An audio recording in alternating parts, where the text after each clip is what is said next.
In this episode, Dr. Vanamala Viswanatha spoke to Harshaneeyam about her journey into world of translations. An independent scholar and translator, Dr. Vanamala Viswanatha taught English language and literature for over 4 decades in premier institutions in Bengaluru such as the Indian Institute of Science, Regional Institute of English, PG Centre of Bangalore University, and Azim Premji University. She has written in Kannada and English on matters of language, literature, teaching, and translation. Deeply engaged with various facets of Kannada culture, Dr. Vanamala Viswanatha was a drama artist in All India Radio. She anchored the Kannada news on Doordarshan from 1984 to 94.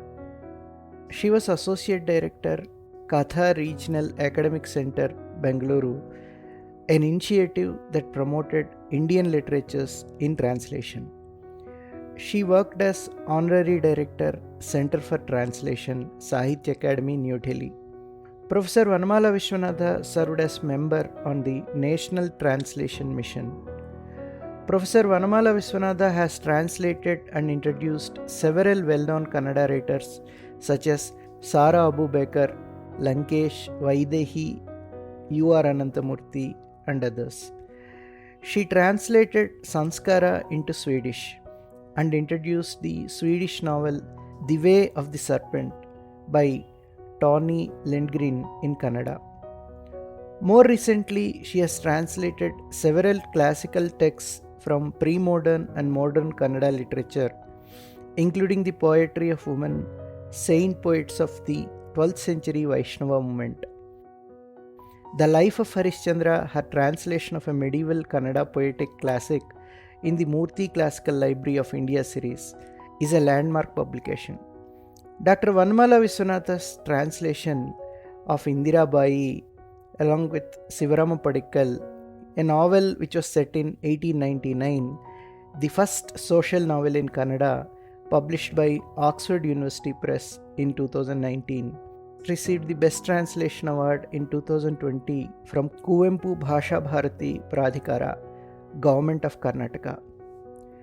You can buy Harishchandra English translation using the link given below. Professor Vanamala Viswanatha, ma'am, welcome to our podcast, Harshaneeyam. Thank you, Anil, for having me over. I'm really looking forward to our chat. Ma'am, you have been translating works from Kannada into English and from English to Kannada and from Swedish to Kannada over the last 4 decades, I guess. So, where did this journey begin? You see, I was born into a Tamil speaking family. So my language at home was Tamil, whereas my friends and the school outside was all Kannada. And therefore, I was born, I think, into a translating culture, like most of the Indians we know. Therefore, it was always, connecting different worlds, as it were, through language. And therefore, it was a very fascinating, thing to be doing. It came very naturally and inevitably in a multilingual context like India. And so the beginnings go back to that. And those days, very often some Telugu film songs that we heard on the radio and so on, they would, Tamil films would dub Telugu songs and Telugu would dub Kannada songs and so on. We were familiar with Kannada songs. So when we heard it in Telugu, we said, it's that song. So then we realized that even songs could be translated into other songs. So things like this, all these things were so fascinating as we were growing up as children that it kind of that's the ambience in which we have all grown our life in many languages. So I was no exception actually.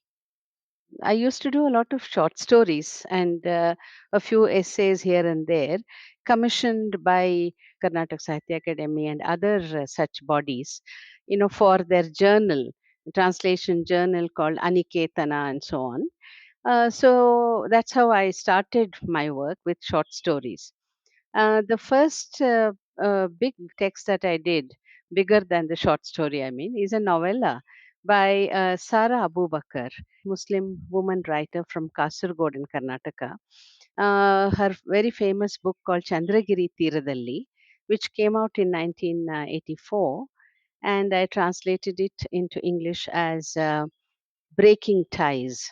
Macmillan published it, and Miss Mini Krishnan was the editor at that time. Under her guidance, I translated this novella first. That was my first work. What was the response to the first work from the readers? Yeah, you see, the text itself was made waves in Kannada literary circles when she published it, because for the first time, Kannada readers were getting a peek into the kind of life of a Muslim family in the border region of Kasargod, and in a poor Muslim household. So, and a progressive writer like Lankesh first, published it in his Lankesh Patrike, which was known for this kind of showcasing of the new, the different, the other, in a very big way. When I was growing up in the 70s, it was much like the 60s, of that, yeah, this kind of rebellion, the hippie rebellion in America. We had something similar, not exactly in those terms and in those ways, but rebellion was there everywhere. And therefore, these questions about the unequal status of women, the unequal status of Dalits, all these issues were really in the air outside us. And especially in Kannada context, it was the Bandaya movement, the protest movement was very, very, active and very energetic those days. Therefore, we grew up asking these questions, and therefore it was only natural then that I picked up a feminist text like Sarah Abubakar's to translate. And those days we had this kind of an idealism about using translation as a way of activism, right? As a way of doing a socially relevant text, and not just simply a classic or something of literary interest alone. Sarah Abubakar's text fulfilled so many criteria, including the social and the literary. Therefore, it was kind of fired us up with that kind of an enthusiasm, and a certain spirit of activism. And so that was my first text, actually. Other than this, one of the very popular translations that you have done is by name Indira Bai. Sarabu Becker is more of a recent history, right? I guess 1980s kind of a story it was. When it comes to Indira Bai, it's basically a pre-independence story. That too, I was given to understand it is the first social novel in Kannada, if I'm correct, Yeah, yeah, right? yeah. So, now what are the kind of challenges that you faced? See, the first question that confronts a translator is the choice of text. You know, just now I explained to you why I chose Sarah Abubakar's text. And so, why did I choose Indira Bai? A text which was written in 1899, right? And see, this is, as you said, it's the first social novel, and this was published in 2019. But the work I began on it much earlier, actually.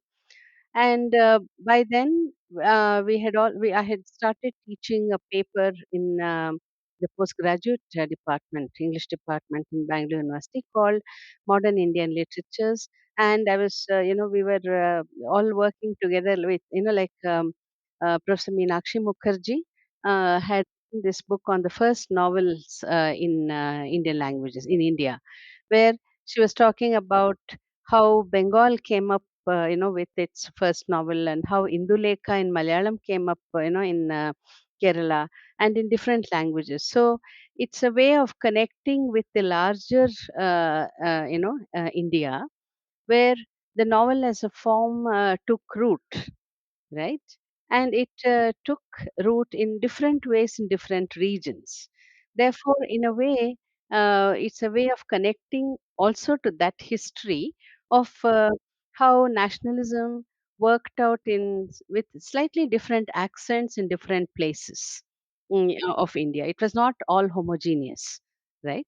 So to establish that difference and also to showcase how Kannada negotiated colonial modernity, Shivram Padikkal and I chose this text in the first place.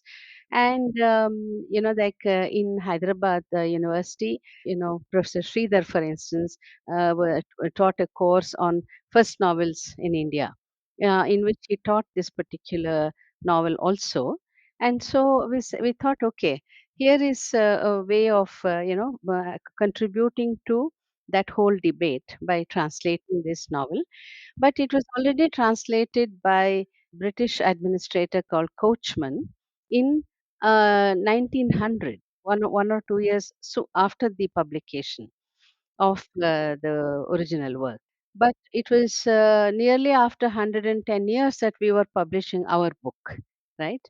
Because we wanted to do a slightly different kind of translation to show how this novel is based in the Saraswat community of South Canara, the erstwhile South Canara, and so South Canara is linguistically an extremely interesting and extremely diverse kind of an area.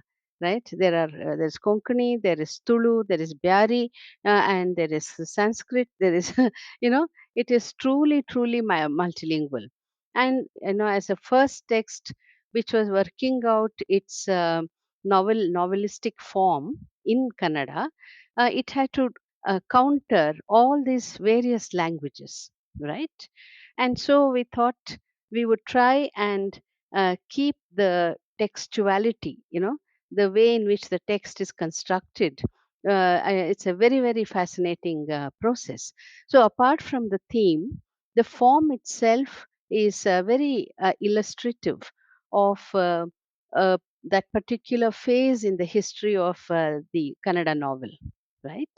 And therefore, we thought we should do a very more literal kind of a translation. There are a whole lot of songs, proverbs, folk tales, like Purana, like Harikatha style, narration, all that in a very modern kind of a, in one text, it's as though the writer is moving from a Puranic kind of a context to the Middle Ages to the modern, ages. In some ways, this text reminds you of what Ananthamurthy once said, that in Europe, for instance, there is a very clear tradition and past, and then there is a very modern present, and there's a total disconnect between the two. Whereas in India, we are living in all three, the ancient, modern, and medieval, at the same time, right? So a text like this illustrates, that kind of an insight about the way in which we in India and especially in Karnataka we have negotiated modernity. So it is all these things, and how women have been represented within the broad contours of Indian nationalism. All those issues come up, like widow remarriage. That's the central issue of, Indira Bai. Therefore, it's in a way, it is up to a point, it's feminist. It, stages some of the debates that were important for the 19th century cultural context. Therefore, we found it very fascinating to do this work. In the forward to Indira Bai, you talked about transporting the reader, right? What exactly you mean by transporting the reader while translating? See, I'm not the first one to say this, but our guru, translation guru A.K. Ramanujan, for instance, without referring to him, we cannot talk about translation in India. He is that important. So he says, uh, one hopes to not only translate the text, but also translate the reader. So this is what Ramanujan says in his very elegant kind of a way, that you're also translating a reader when you're translating a text. One is hoping to do that. So what do we mean by that, right? See, the thing is, the translated text is coming from a context that is not very familiar to the reader, right? Now, when that is so, especially when you are translating into English, it is not very clear who your readers are. They could be your neighbors who perhaps understand Kannada but cannot read Kannada. It could be, a Telugu person who doesn't know Kannada at all, but shares a lot of the language and culture, through Sanskrit and other, general, knowledge of Indian mythology, Indian texts, and so on. Or it could be a total foreigner. It could be anybody from anywhere who might be reading it. So when this is so, the reader, who is the reader of this text you have translated, is a question that keeps coming up every now and then for us as translators, especially when it's a term that is new, for instance. Like, let me give you an example. Mm, while translating samskara into Swedish, my fellow collaborator, Hans Shostrom, uh, didn't know exactly what Uppittu was. There's so much of a reference to Uppittu, and he had come visiting here in Bangalore, and so I thought the best way to show him is to make it and serve him Uppittu, right? And so he has never forgotten what Uppittu means, right? So this is something we could afford to do because he was here. But how do you do it in a text? So my my way and of doing, in translation, is to provide as much support to the reader to shift himself or herself to the world of the text. Because every text comes from never from a vacuum, but from a given context, a given history, a given politics. You know, so without that situational location, the text would not have been born, right? Therefore, to some extent, at least, that context is important for the understanding of the text. And hence, because the text has already had a life in a particular language and culture, that context needs to be provided for this reader to fully appreciate the text and fully translate herself into the terms of the text, and to empathize, to be part of the text as a reader. And so, the load of meaning uh, is not always only on the text that you're translating. And hence, I believe that it's important for translators to provide an introduction where you try and locate the text in its context, right? And and provide maybe footnotes, for very essential items in the text, and a kind of a glossary, maybe at the end, if necessary, to explain, for instance, kinship terms. See, like, one of the recurring issues uh, with in translation is, we as a culture, we are an oral culture largely, and our texts are speaking texts which are written basically. We always say "Aya," "Anna," "Akka." Huh? These terms of address. Without that, we don't speak normally, right? So in Indian texts, Indian language texts, this. this is a very important feature. In fact, one of the criticisms about Ramanujan's translation of the Vachanas from 12th century Karnataka is that Vachana essentially is a spoken text, and Ramanujan has made it into a very beautiful written text. That's one of the comments made about his writing. You can examine whether he's actually done it or not is different, but such a comment is there. Now, for instance, in the text that I'm currently working on, which is Kuvempu's, this giant of a writer, Kuvempu in Kannada, his mega novel called Malegalalli Madumagalu, A Bride in the Hills is this tentative title. And in that, everybody's, it's a very hierarchical rural society, and you cannot speak to uh, you know your immediate boss in the, let's say, in one community in the same way as you speak to another person in another community. Hmm? So these become very important signals of hierarchy. So this kind of a sensitivity becomes very important for a, definitely for a translator, and so it is for the reader.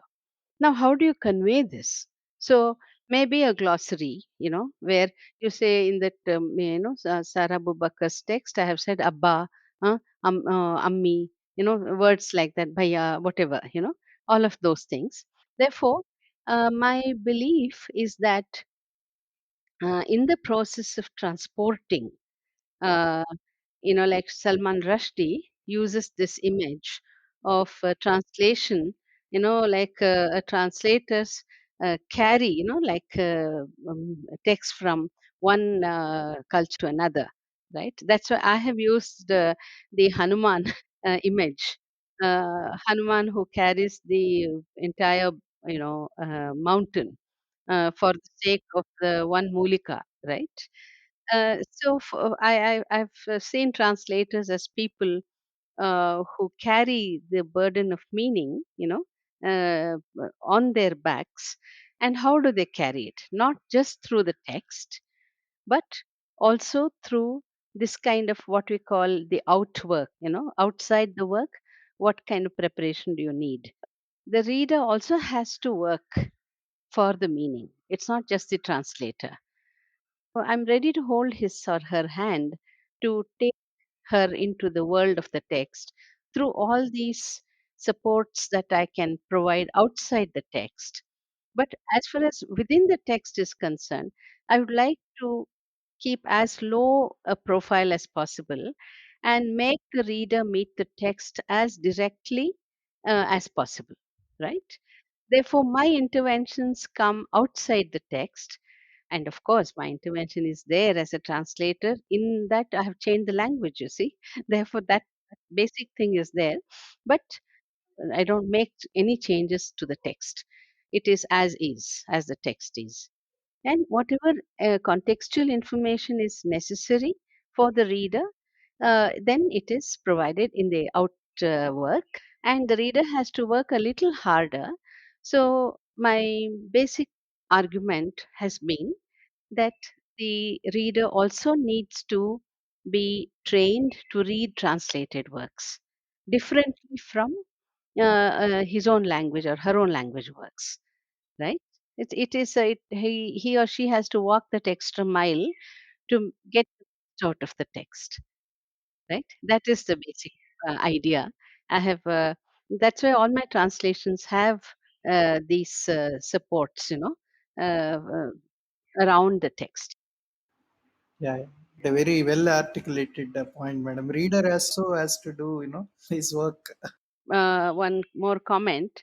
You see, like today in the publishing world, they don't generally encourage you to put footnotes and endnotes and long introductions. It's not fashionable to do this kind of a thing. So sometimes I find it problematic, uh, to especially with commercial publishing. This practice is seen as, oh, that is a scholarly edition. We are not doing a scholarly edition, we are doing a general edition.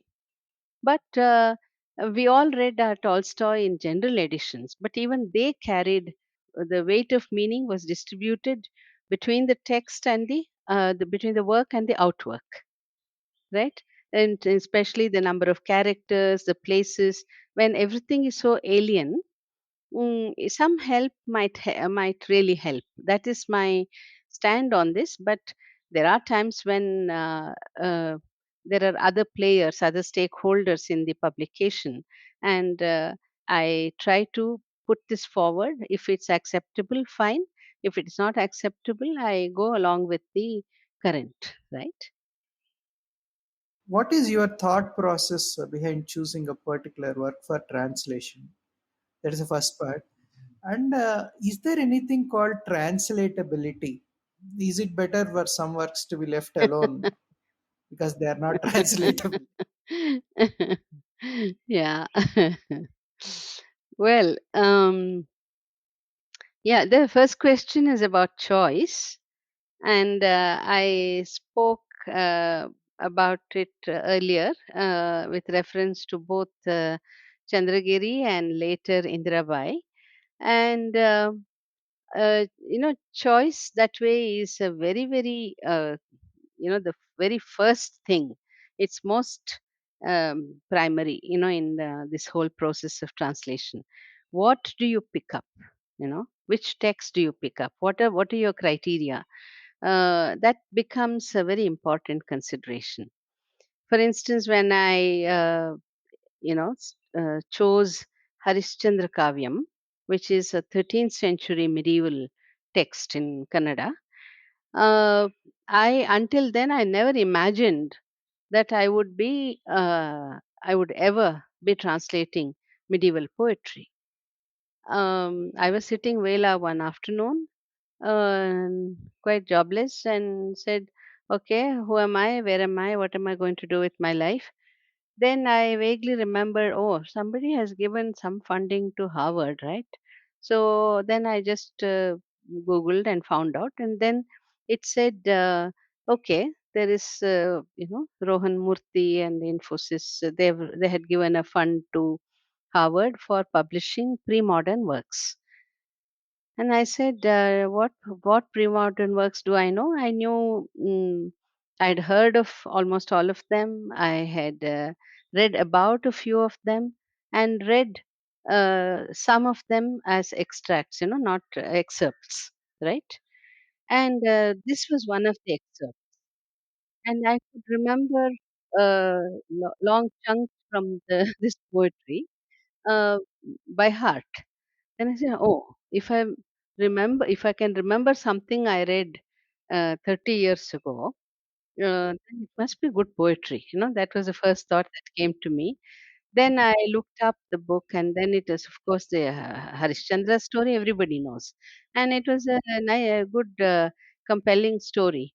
So I said, this will make a good read." And then I found out, then I found that in the Indian context, this Kannada is the first, apart from Sanskrit, Kannada is the first language to make Harishchandra the focus of an entire work, right? And I said, then this is Kannada's unique contribution. Therefore, let me translate this, right? So there was a personal resonance of the text within me, and then there was the context of a good publisher publishing it, and therefore I said, why not? And then there is this a good story. Usually, for when you're translating, it's very important that you choose something that has a strong storyline. Especially uh, classical poetry, right? Therefore, I thought, okay, here is a nice, strong storyline, and truth is an issue, especially in this post-truth society of ours. You know, So I said, this will make a good candidate. Then when I read it, I said, not me. This looks like Mission Impossible. All of this is for the poetry, and how will I ever do this? I found ways of doing it, etc., etc. That's another aspect of the book. But to go back to the question of choice, I think several things have to come together, and there should be a personal kind of a reason that work, choosing that work, because otherwise translation is such a lot of sweat and blood, and there's not much in it for you, either by way of money or even by way of fame and name. Not at least until recent times, In the last 10 years, things have changed and so on. Are changing, I would, and not for everybody. A few people, at least it's a good movement, I would say. So, uh, therefore, if you want to put yourself through, translating a work, you better love it. Huh? You better feel passionate about it so that at least you enjoy the process, right? Yeah. Right, So right.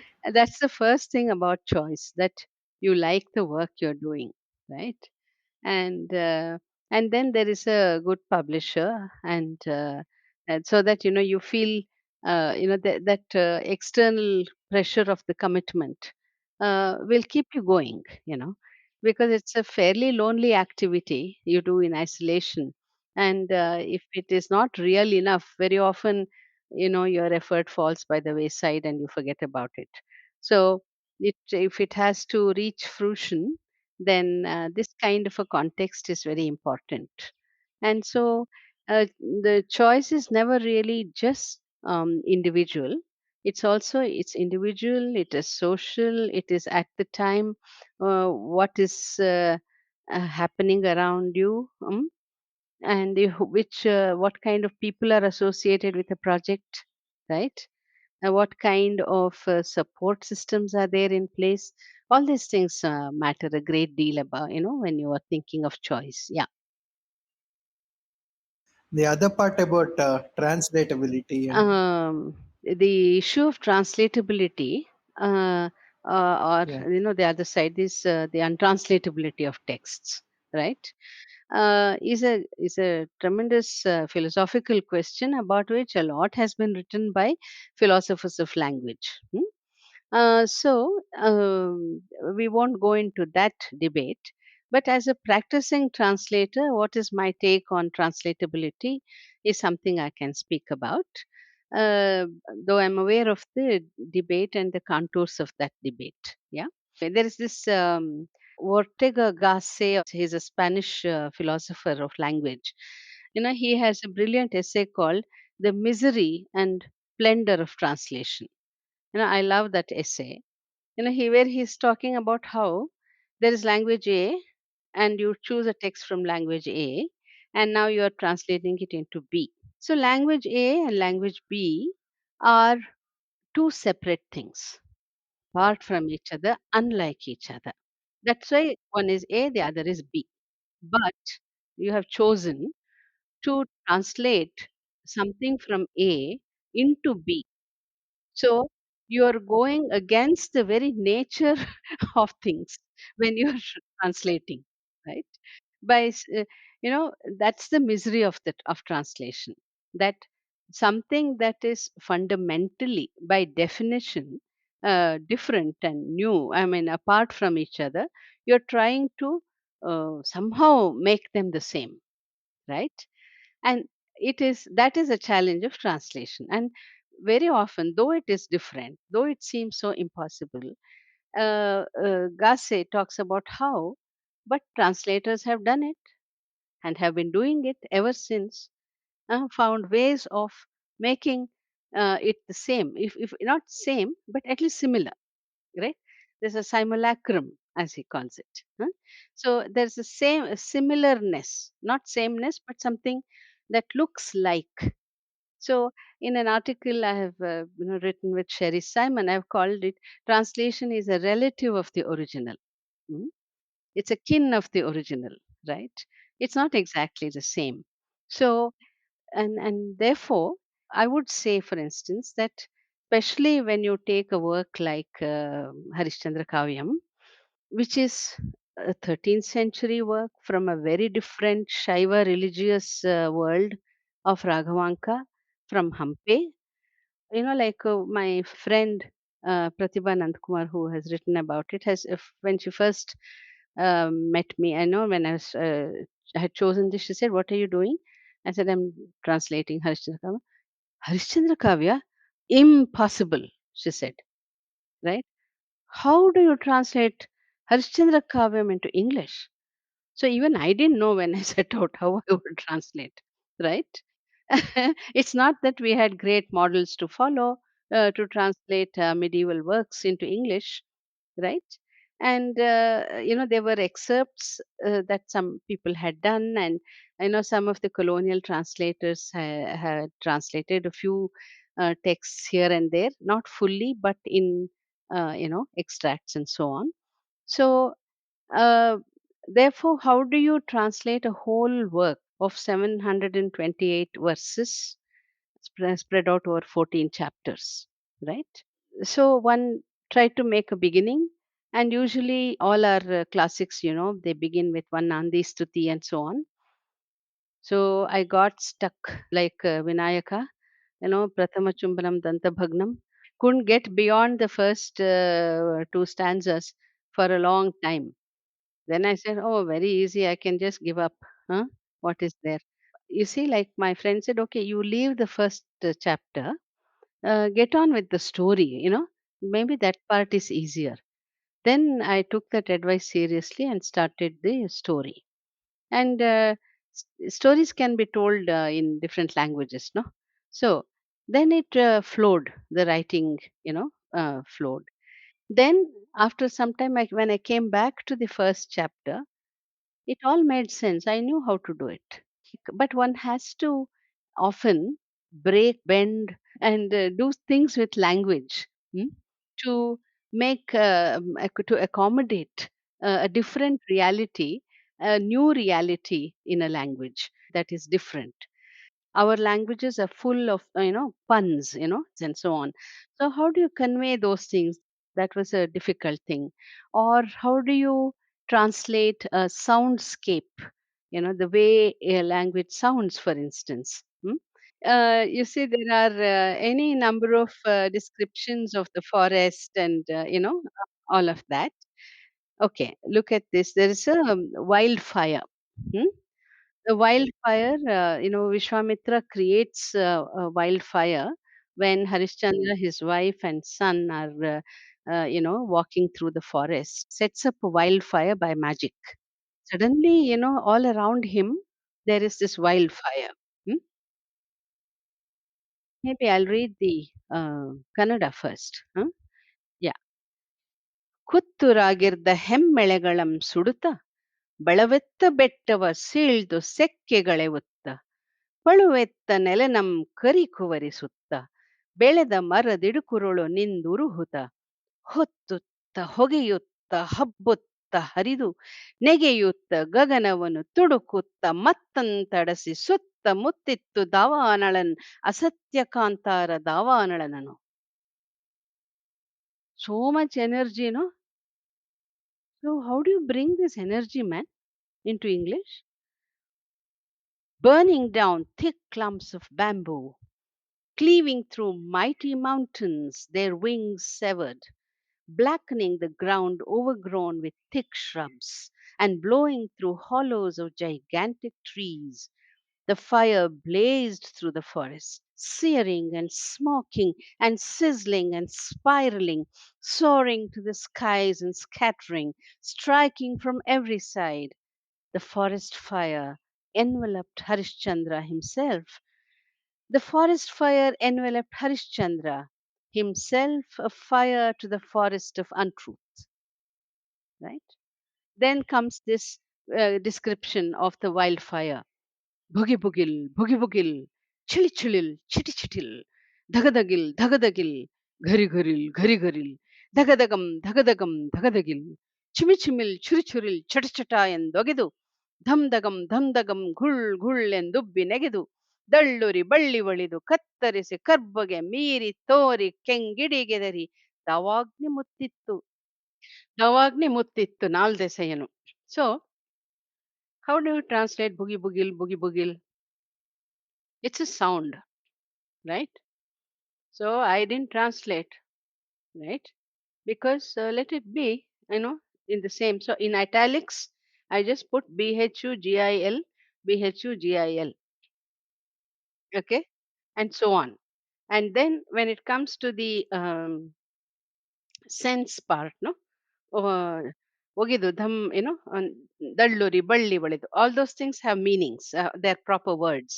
Then I said, I gave all these sounds and I said, the fire swelled, splintering, springing like a creeper, its blazing flame turning everything black, spewing black smoke, red sparks flying in all directions. The fire engulfed the forest on all four sides, right? So, what you'll have to do is to kind of find ways of one way I've tried to do is to just follow the text, not so much follow English and what is so much done uh, as a tradition or as a strategy, of poetry in English. I've just said, okay, I am translating 13th century Raghavanka's poetry. I will try and do what he has done in English to the extent I can. Yeah. Therefore, this is the way in which I have tried to establish translatability. But there was a rider, you know, the group, the editorial group had this, very sensible guideline saying because we cannot translate the rhythms of the language, the metrical composition in Indian languages into English meter, try and translate them into prose, whatever form it may be, do it into prose. On the left is six line verses, on the right is a prose translation. The first draft had only this, but I started looking at it and revising it. It is called Harishchandra Kavyam. Kavyam means poetry. Oh, what have I done with this? At least some, let me see if I can set them out as verses, if not as full blown poetry, metrical poetry, at least in a kind of a blank verse kind of a way. And let me see. And then I tried out where something is very poetic or very lyrical or very dramatic, where there's an emotional charge, etc. Such places I tried to set it out in a verse and I sent it to the editors. And it is to the credit of my editors at that point, David Schulman and Sheldon Pollack, who welcomed these changes despite their guideline. You know, so because they found that this is a this added value, to the translation. And another thing I did was, this text is a very dramatic text, it's full of high drama, right? Full of repartee. Vishwamitra saying, what is this? And Vasishtha saying, da, da, da, da, da, etc. So it's full of drama. So I said, poetry, let me do it as dialogue. And I sort of, indicated these conversations in a dialogue form. And that was also something they accepted. Okay. Therefore, what is a singular, uniformly Shatpadi kind of poetry in Kannada has three different styles in the translation. So, on the face of it, it looks as though what is this? Here is one verse on the left side, and here one prose and one poetry and one drama. Huh? But our kavyam presented all these modes in its constitution, in its construction. Therefore, I thought the spirit of the text is better conveyed through these kinds of things. these changes. So, what is uh, on the face of it difficult thing to translate, you kind of try to do it in other ways. Wonderful, madam. Wonderful. Very nice to hear. Yeah. Ma'am, you have also edited and given your critical inputs to some notable Hmm. works which have Mm. been translated by other translators. For example, Vasudevan Nair's short stories compilation Yeah. and U R Hmm. Anantamurthy's autobiography into English and various others. Yeah. So, when you're actually evaluating them, right? As a reviewer. Yeah, as a Huh. reviewer, what exactly you look for. See, translation norms uh, are a widely discussed, issue within translation studies and outside also. It's not very easy to set up norms for translation, right? In terms of these are the ABCDE qualities, if and etc. etc. So if it were that simple, then we could have trained hordes of translators, right? But it is as complex as writing itself, right? And not every writer writes in the same way, and he or she is proud of that difference, right? In the same way, um, each translator brings her own world into the job at hand, and I think it's very important to honor and respect that the world and the attempt and the effort that is brought by the translator. So I feel there are no objective criteria by which very you can very easily judge something as a good translation or as a bad translation. So then, how do we judge a translation at all, and on what terms, right? So I would say if the translator has explained to you somewhere why she chose that text, what's her purpose in choosing that text, and what has she done to achieve that purpose, right? Then you can judge the text, the translated text, on on her own terms, on the translator's terms, and say, has she done it or not? Has she reached her goal? Has she achieved her goal? No, that would be the fairest, I think, way to read a translation. And if there are two or three different translations which have created different effects, they're bound to, because they're done by three different hands. Then uh, it makes for a very interesting reading to see uh, which work has foregrounded what, and what is your own purpose in doing that analysis, right? Now, Shakespeare translations, there are dime a dozen. Each of the texts has seen so many translations. So, some of them have said, I have done it for the stage. Then it's a different kind of language that you choose, which is very direct and crisp and so on. Whereas somebody might say, no, for me, Shakespeare is essentially a writer of, that is a literature. And therefore, I'm trying to highlight his literary quality, and therefore, etc. The other day I saw a version done by a British company of Hamlet, hmm, here in Bangalore. That famous speech, to be or not to be. Um, as students of English literature, it is for us the Bible, no? So, and our teachers had read it with such profundity, such weight, to be or not to be, on that kind of high tone and a certain gravity, gravitas, and so on. So, the actor in that production kind of said it so casually, I felt scandalized. I said, "Are you such a life and death question?" and he is just throwing it like, ಏನು ಏನ್ ತರಕಾರಿ ಬೇಕು, ಸೌತೆಕಾಯಿ ಬೇಕಾ, ಹುರುಳಿಕಾಯಿ ಬೇಕಾ ಅನ್ನೋ ಥರ. So I said what is doing with this ಅಂತ. But so it was a very different kind of a take on Hamlet. Okay.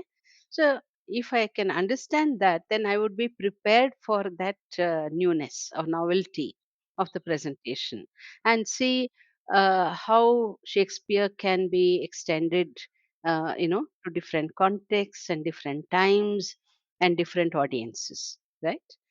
And therefore, I think translations are, by and large, they are seen as a secondary activity, but I think they deserve better as new creations, right?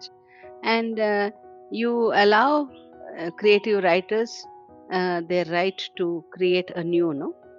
In the same way, translators also have the right to create something anew,